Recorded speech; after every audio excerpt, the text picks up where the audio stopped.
I think a sugar tax is absolutely a policy that Australia should adopt. They should adopt it immediately. It's a fantastic way to actually reduce the amount of free sugars we consume. One of the leading countries in this area is Mexico. Mexico has a huge obesity epidemic. It's one of the most overweight nations in the world. And in 2015, they adopted a sugar tax, and an analysis of their sugary drink purchases shows that in the first year alone, they had a 5% drop in consumption. And this was followed in the second year, which people were concerned that this would only have an impact for the first year, and then people would sort of get used to the new prices and not worry about it anymore. They had a further 9.7% decline. And this is significant. And it's not just that the consumption of these products has gone down. It's the money from that can then be put towards programs that target people. So either in education programs in schools, community programs that subsidize, say, fresh fruit and vegetable co-ops, community gardens. So you can do a lot of health promotion good with the money that results from that as well. It's a real win-win. It reduces consumption and it provides a source of revenue for governments to implement even more obesity policies that can then build on themselves.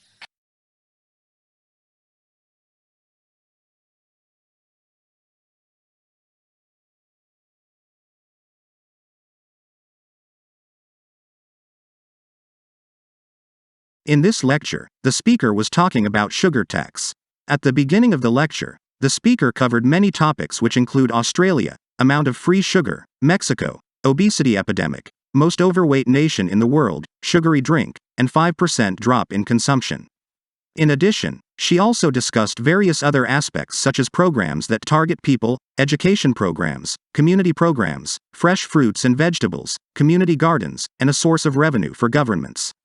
Finally, the speaker provided very crucial information about sugar tax in this lecture.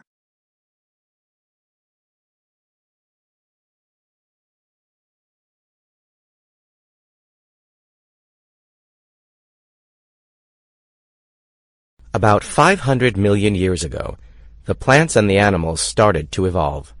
This was a major event in the history of the world because, for the first time, we had complex organisms.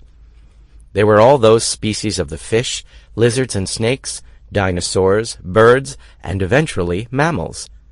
And then, it was really just 6 or 7 million years ago, within the mammals, that the lineage that we now call the hominins arose. And they would be direct descendants of us. And then, it was only about 200,000 years ago that humans finally evolved. And so, this is really just 99.99% of the way through the history of this planet humans finally arose. But in that 0.01% of life on Earth, we've utterly changed the planet.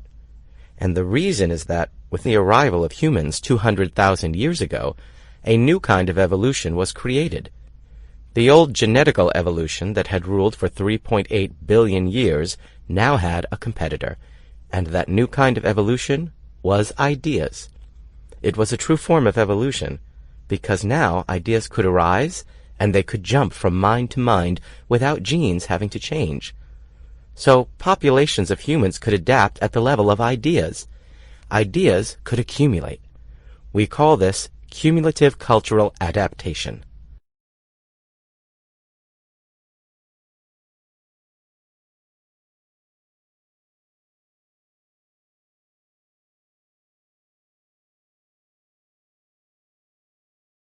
In this lecture, the speaker was talking about plants and the animals. At the beginning of the lecture, the speaker covered many topics which include major events in the history of the world: fish, lizards and snakes, dinosaurs, birds, mammals, and humans.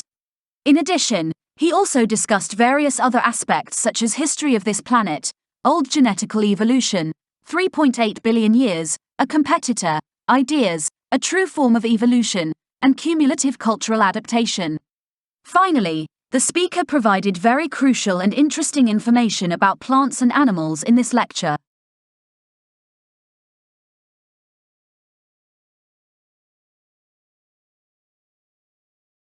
Let's talk about something people might not think about when they think of sharks, and that's the role that they play in the health of the oceans. Yeah, so let's start with kind of a generalized shark. Many of them kind of start their life out in a nursery, so in a secluded kind of area, such as, say, a mangrove.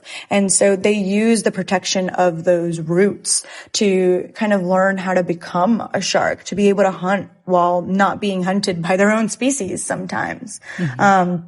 Once this animal kind of grows up, some of them do go to coral reefs, and coral reefs need sharks. Just a shark being there actually kind of changes the dynamics of that coral reef.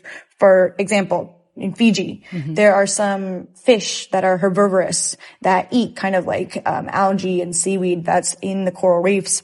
They'll actually avoid areas that are patrolled by reef sharks. Right. So that means that the seaweeds have a chance to have kind of like a refuge in that area because they're not being eaten by any fish there. So it allows for that dynamic to exist. Oh, I didn't. So they're actually, I'm not thinking of them like you're protecting like plant species, but just them being there is doing that. Definitely, it is. It's one of the things of just a shark being there changes what a habitat looks like because it influences the behavior of the fish that they eat.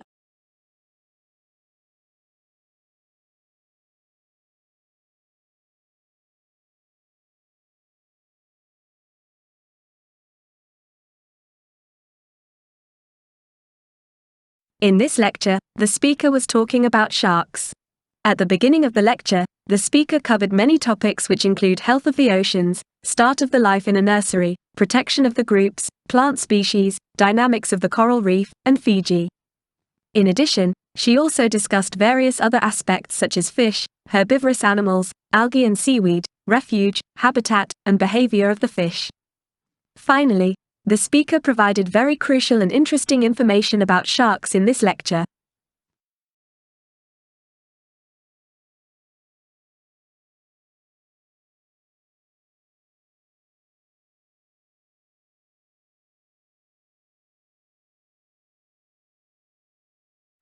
Supersymmetry is a mathematical idea that people have developed in effort to understand the sharpest organizing principle for the fundamental constituents of matter.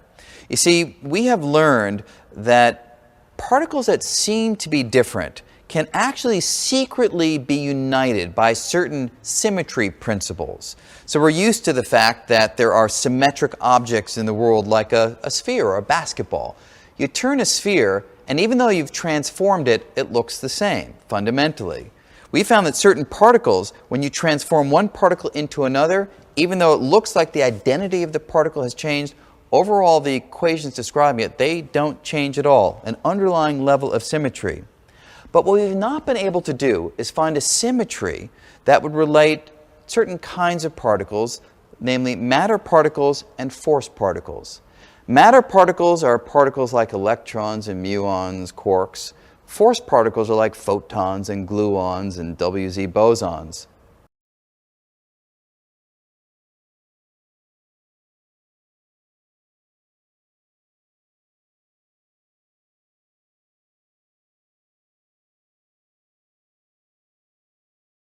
In this lecture, the speaker was talking about supersymmetry. At the beginning of the lecture, the speaker covered many topics which include a mathematical idea, organizing principles, fundamental constituents of matter, symmetry principles, a sphere, and a basketball. In addition, he also discussed various other aspects such as the identity of the particles, equations, matter particles, force particles, electrons and muons, quarks, photons, gluons, and bosons. Finally, the speaker provided very crucial and interesting information about supersymmetry in this lecture.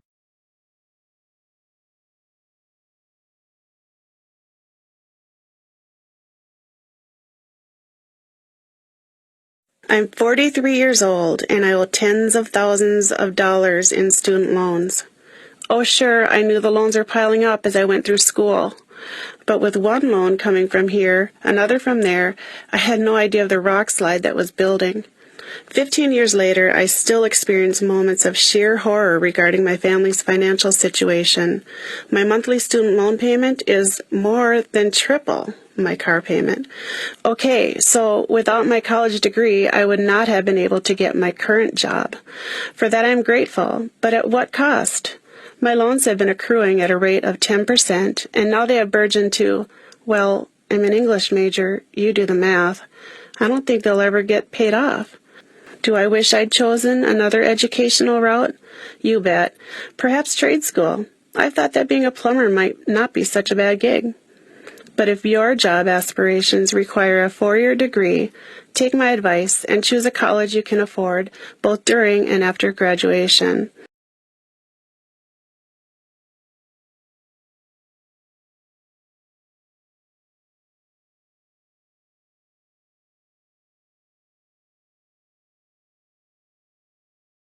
In this lecture, the speaker was talking about student loans. At the beginning of the lecture, the speaker covered many topics which include school, rockslide that was building, moments of sheer horror, family's financial situation, and monthly student loan payment. In addition, he also discussed various other aspects such as car payment, college degree, current job, English major, educational route, job aspirations, a 4-year degree, and a college you can afford. Finally, the speaker provided very crucial and interesting information about student loans in this lecture.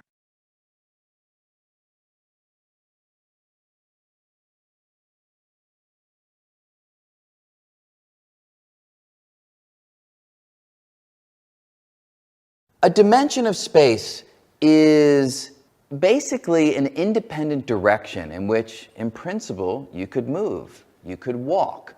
So when we talk about left-right, you can freely move left-right. Back-forth, you can freely move back-forth and up-down. If you consider a diagonal direction, that's not a new dimension because that's just a combination of moving this way and that way. So when we talk about dimensions, we're talking about the independent directions in which you can move. Another way of thinking about dimensions, they are the data that needs to be specified in order to delineate where something takes place. So if you're having a dinner party, you give your friend a street, a cross street, and a floor number. 3 pieces of information to nail down a location in 3 dimensions of space.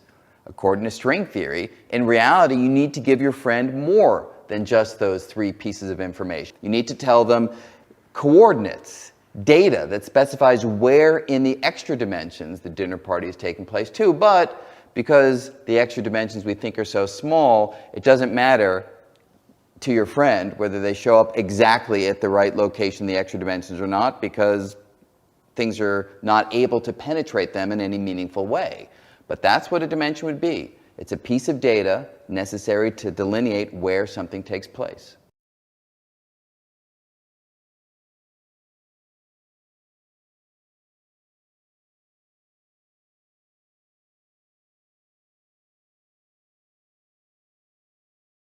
In this lecture, the speaker was talking about dimension of space. At the beginning of the lecture, the speaker covered many topics which include move left and right, back and forth, up and down, a diagonal direction, independent directions, a dinner party, friend, a street, and a floor number. In addition, he also discussed various other aspects such as pieces of information, a location in 3 dimensions, string theory, coordinates data, extra dimensions, the right location, and a piece of data. Finally, the speaker provided very crucial and interesting information about dimension of space in this lecture.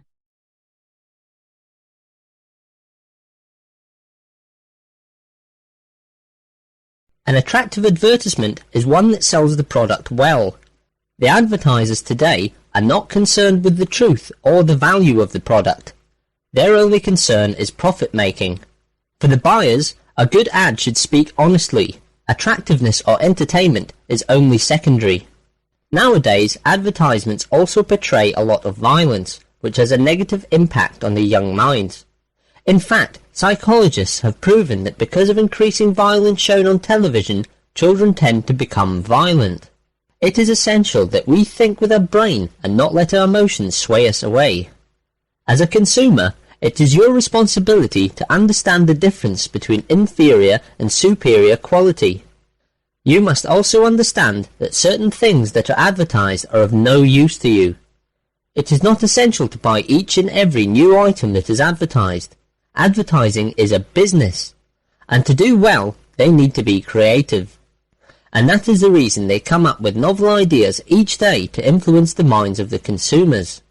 You must notice that most of the advertisements show either children or youths. This is because they know that young minds are the easiest to influence. When you see people of your own age group use these advertised items, you too are tempted to buy them.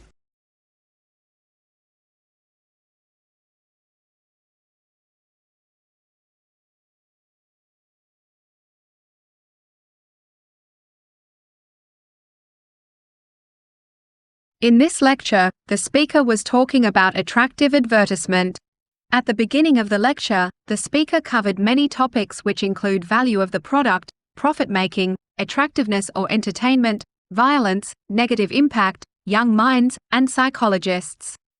In addition, he also discussed various other aspects such as television, children, brain, emotions, difference between inferior and superior quality, novel ideas, and minds of the consumers.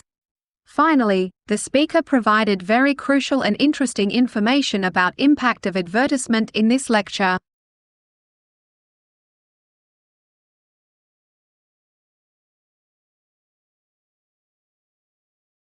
Tsunamis are very rare, and roughly 6 major tsunamis occur each century.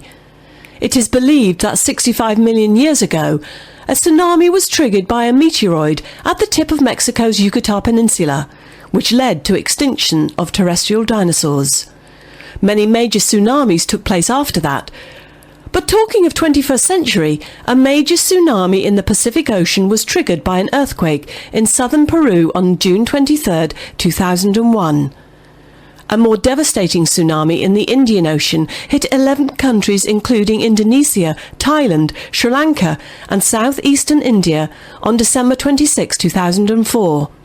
It was triggered by an earthquake of magnitude 9.0, the second largest earthquake ever recorded on a seismograph, and it killed about 150,000 people. The epicenter of this earthquake was along the west coast of Sumatra, Indonesia. Although National Oceanic and Atmospheric Administration scientists at the Pacific Tsunami Warning Center in Hawaii eventually issued warnings of a possible tsunami from the earthquake of Sumatra, the waves outran notification systems at jet speeds of 500 miles per hour, catching hundreds of thousands of people unaware. The combined impact of the earthquake and the tsunami resulted in the deadliest natural disaster in recorded history.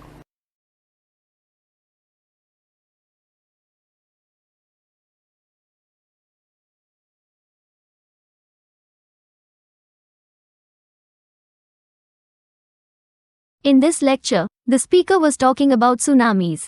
At the beginning of the lecture, the speaker covered many topics which include 6 major tsunamis each century, extinction of terrestrial dinosaurs, 21st century, Pacific Ocean, and earthquake in southern Peru. In addition, she also discussed various other aspects such as Indonesia, Thailand, Sri Lanka, the second largest earthquake, west coast of Sumatra, Indonesia, notification systems, hundreds of thousands of people, and the deadliest natural disasters. Finally, the speaker provided very crucial and interesting information about tsunamis in this lecture.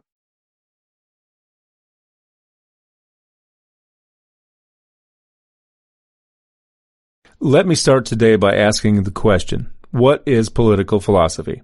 In one sense, you could say political philosophy is simply a branch or what we call a subfield of political science. Yes, all right. It exists alongside of other areas of political inquiry like government, comparative politics, and international relations. Yet, in another sense, political philosophy is something much different from simply being a subfield.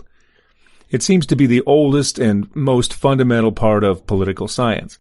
Its purpose is to lay bare, as it were, the fundamental problems, the fundamental concepts and categories that frame the study of politics. In this respect, it seems to me much less like a branch of political science than the foundation of the entire discipline. The study of political philosophy often begins with the study of great books or some of the great books of our field. Political philosophy is the oldest of the social sciences, and it can boast a wealth of heavy hitters from Plato and Aristotle to Machiavelli and so on.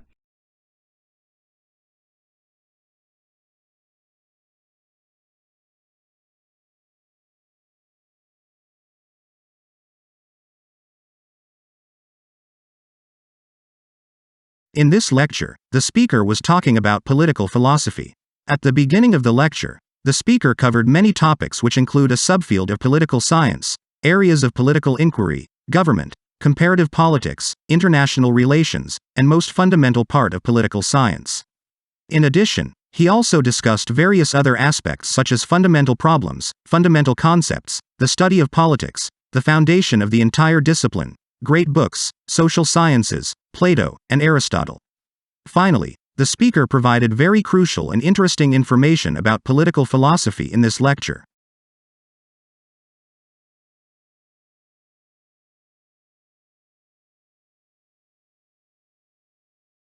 Okay, so this would be about the theory of planetary formation, how the planets formed, why they get that way. The idea is that the planets form a disk of material around the sun. So, the sun and the planets are created out of a collapsing cloud. The cloud collapses, but some parts of the cloud are still rotating.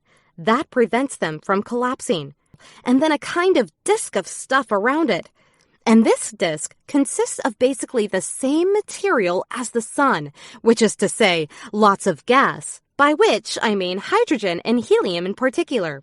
But there are elements like carbon, nitrogen, oxygen that go into making ice, and a little bit of heavier elements that could, if you put them all together, form dust and rocks and things like that. Then there are a little heavier elements, things like silicon and iron. So, that's what the sun consists of, and so does this disk orbiting around it.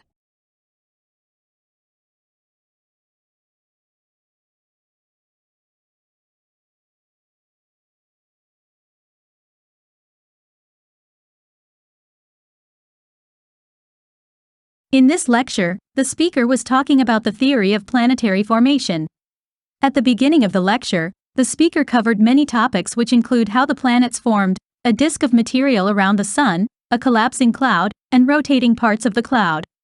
In addition, she also discussed various other aspects such as same material as the sun, hydrogen and helium, carbon, nitrogen, oxygen, heavier elements, dust and rocks, silicon, and iron. Finally, the speaker provided very crucial and interesting information about theory of planetary formation in this lecture.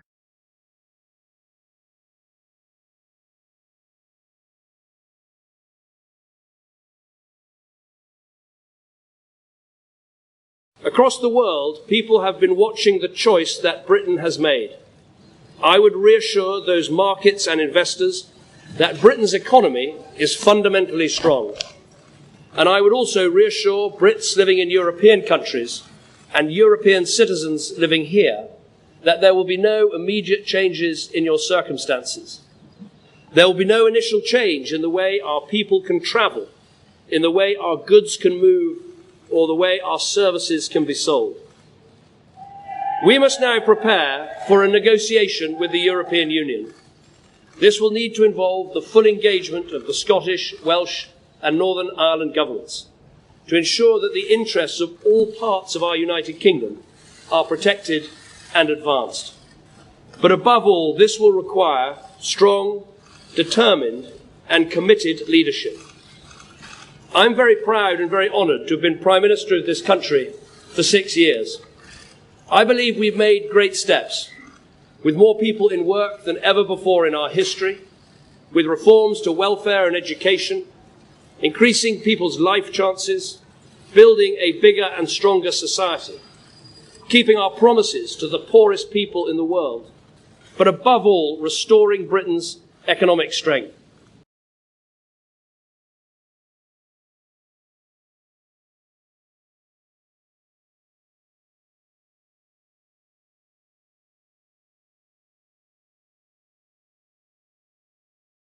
In this lecture, the speaker was talking about Britain's economy. At the beginning of the lecture, the speaker covered many topics which include markets and investors, European countries, European citizens, the way people can travel, the way goods can move, and negotiations with the European Union. In addition, he also discussed various other aspects such as the Scottish, Welsh, and Northern Ireland governments, United Kingdom, strong, determined, and committed leadership, welfare and education, and Britain's economic strength. Finally, the speaker provided very crucial and interesting information about Britain's economy in this lecture.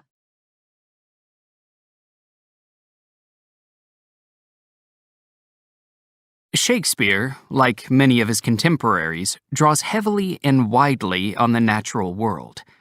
Sometimes he uses it as a theatrical space, as a space in which to set some of the main action of the drama, and sometimes he uses it as a metaphor, a figurative landscape through which to express psychological, emotional, or social anxieties. Perhaps most profoundly, one of his most dominant and fascinating theatrical spaces is the forest, or the woodland. Most famously, perhaps, in As You Like It, the Forest of Arden, in A Midsummer Night's Dream, and in Titus Andronicus, and in Two Gentlemen of Verona. In the comedies, of course, the forest is particularly interesting because it offers a space of transformation, of magical exploration, of the fulfillment of fantasy, and of a kind of escapism, a festive escapism. In the tragedies, and most darkly in Titus Andronicus, it's a place of destruction, a place of brutality, and again of transformation, but not in a happy or productive way, in a dangerous and violent way. So, in terms of the use of the natural world on the stage and in the drama, it is always significant and it is always used to amplify aspects of the performance.